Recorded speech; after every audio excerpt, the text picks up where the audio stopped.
এই জায়গাটার থেকে জায়গাটার নাম বেশি সুন্দর।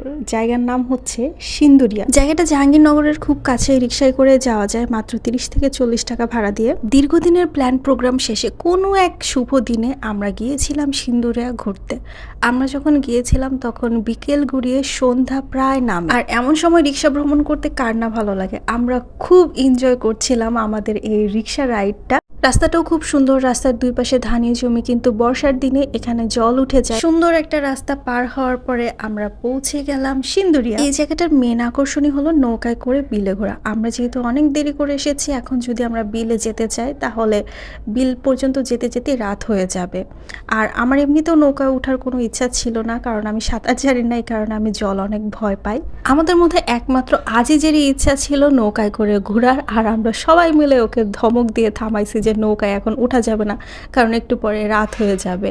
আর এখানে যেহেতু আমরা অনেকেই সাঁতার পারি না, সো রিস্ক নেওয়ার কোনো দরকার নেই। ও বারবার আমাদের কনভিন্স করার চেষ্টা করতেছিল যে এখানে একদমই পানি বেশি নাই, চলো আমরা যাই, কিন্তু আমরা কেউ ওর কথায় পাত্তা দেইনি। এখানে আসার পরে ক্যাম্পাসের আরো কয়েকজনের সাথে দেখা হয়েছিল, তারাও আমাদের মতন ঘুরতে এসেছিল। বর্ষাকালে এই জায়গাটার বেশ ভালোই হাইপ থাকে, অনেক দূর দূর থেকেও দেখলাম যে অনেক মানুষ এখানে ঘুরতে এসেছিল। রাস্তার দুই পাশে ছোট ছোট দোকান আছে, যারা একটু গ্রামীণ পরিবেশ পছন্দ করেন তাদের কিন্তু এই জায়গাটা বেশ ভালোই লাগবে। যদিও এখানে অনেক সুন্দর সুন্দর ছবি তোলা যেত, কিন্তু ডে লাইট চলে যাওয়ার কারণে আমাদের ছবিগুলো অতটাও ভালো আসেনি। সে যাই হোক, ছবি নিয়ে আমাদের কারোরই তেমন একটা মন খারাপ ছিল না, কারণ কোথাও ঘুরতে গেলে ছবির চাইতে যে জিনিসটার প্রতি আমাদের বেশি আকর্ষণ থাকে সেটা হলো সে জায়গার খাবার দাবার। সিন্দুরিয়া আসার পর থেকে তো আমাদের চোখ একটা জায়গায় আটকে ছিল, সেটা হচ্ছে এই ভাজাভুজির দোকানটা। কিন্তু যতই লোভনীয় লাগুক না কেন, এই খাবারগুলো কিন্তু মোটেও স্বাস্থ্যকর না।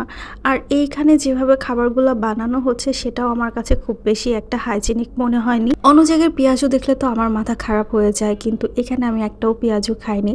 সবাই খেয়ে বলেছে অনেক মজা ছিল, কিন্তু আমি খাইনি, আর আমার খাওয়ার কোনো ইচ্ছাও করেনি। বাকিদের তো ওইখান থেকে আর অনেক কিছু খাওয়ার ইচ্ছা ছিল, কিন্তু আমি এমন ব্যাড বাস দিয়েছিলাম যে তারা আর ওইখান থেকে কিছুই খেতে পারেনি। এদিকে পুরোপুরি সন্ধ্যা লেগে গিয়েছিল, আর আমরা গেরুয়া চলে এসেছিলাম। গেরুয়া এসে আমরা মঙ্গল সুইটসে নাস্তা করেছি। আমি নিয়েছিলাম পুরি আর সমোচা, হাফসা নিয়েছিল পুরি আর সিঙ্গারা। এদিকে আজিজ আর উত্তমদাও খাচ্ছে আর দুষ্টামি করছিল। সো এই ছিল আজকের ব্লগ। দেখা হবে পরের ভিডিওতে। Tata, bye bye.